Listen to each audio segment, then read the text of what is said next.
What is up, guys? Welcome back to another video on the BDP Fishing channel. Today we're going to be talking about my favorite fall bass fishing lures that will catch you the most fish. Let's get right into it. Alright, so at the number 5 spot of my top 5 favorite bass fishing lures for fall is going to have to be square bill crankbait. Look at that bad boy. Typically one that dives from 2 to 5 feet.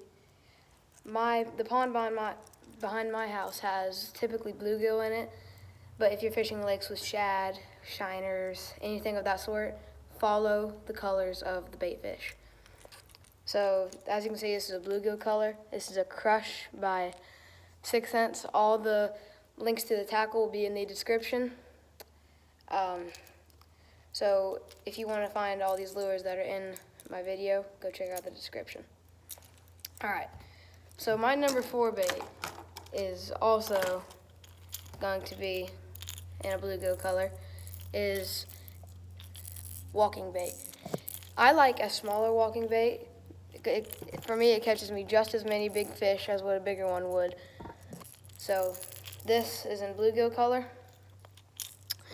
The thing with the walking baits, they have that perfect side-to-side action which attracts those bass in fall when they're feeding. So when you're throwing these, I would typically recommend to use mono. If you want to, you could sometimes use braid. But yeah, this is a staple in fall bass fishing right here. All right. A number 3 is going to be a jerkbait. This is a Strike King 100 jerkbait, and typically I want a jerkbait with a rattle. I don't know if you guys can hear that, but loud rattle. Because when those bass are feeding up in fall, they're not going to want the same old thing over and over. You got to get something that changes it up, something that attracts them better than what a regular jerkbait would.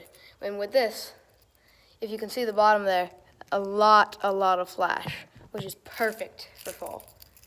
All right.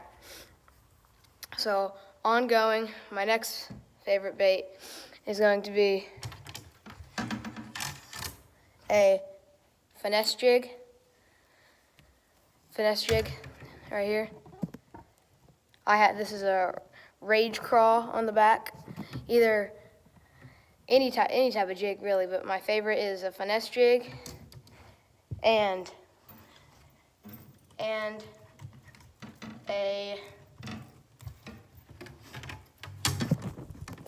flipping jig. I like flipping jigs with wider body. I just always have. So ones with wider bodies I can skip in spots. So when you're throwing one of these, I know they say jigs imitate crawfish, but in the fall these are trying to imitate a bluegill.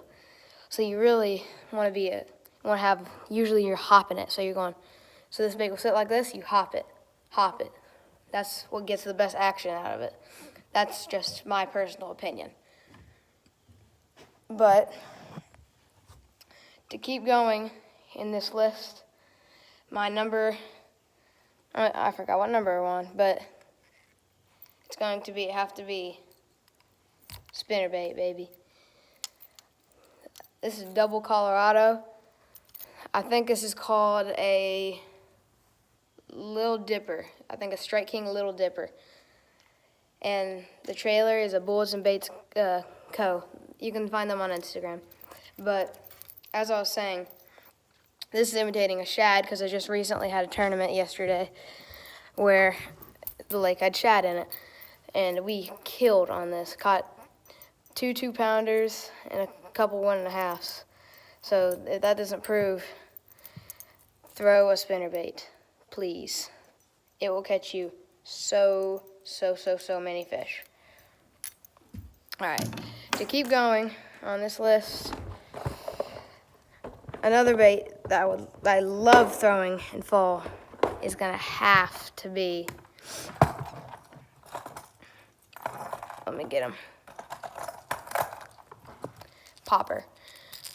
When they just want something slower and easy meal, a popper is a perfect topwater bait for fall. If you haven't noticed, I like throwing topwater baits. But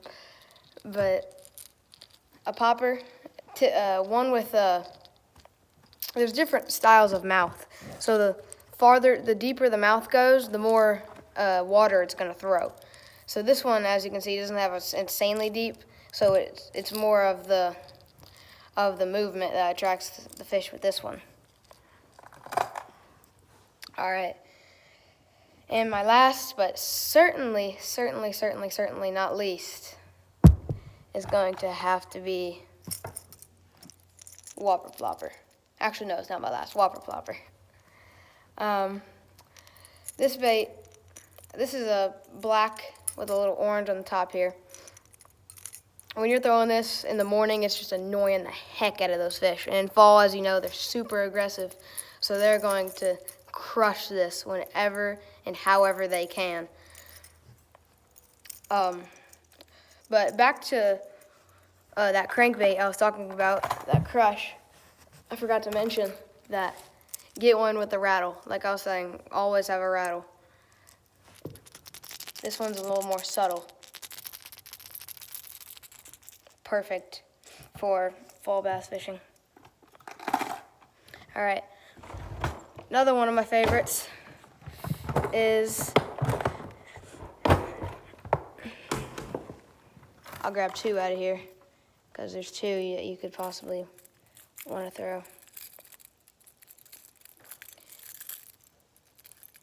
Well, not possibly want to throw. You can throw either of them.